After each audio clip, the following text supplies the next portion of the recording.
अस्सलामुअलैकुम, ये है GB2 न्यूज़ और मैं हूँ जाकिर जान बल्ती।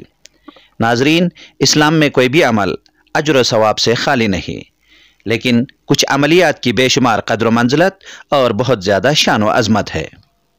इन दिनों बल्तिस्तान से मुख्तलिफ कारवान या ग्रुप की शक्ल में काफ़िले उम्रा व मकामात मुक़द्दसा की ज़ियारत की सादत हासिल कर रहे हैं। ईमान कारवान का काफ़िला इस वक्त अब्बास अब्दाल को लेकर पेशावर की सड़कों पर रवां दवा हैं। आइए हम आपको पेशावर ज़ायरीन की बस में लिए चलते हैं।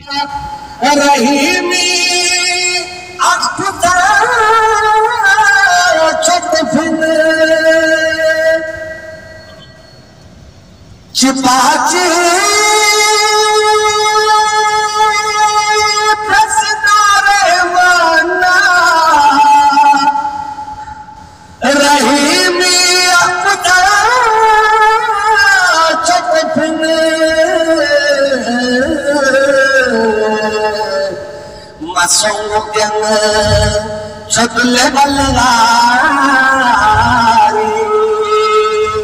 मजरियत रेंगला गुमले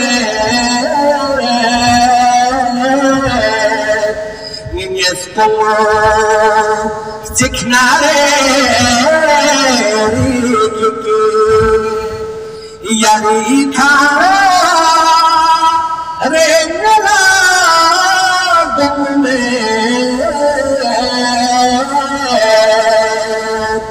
Niñez como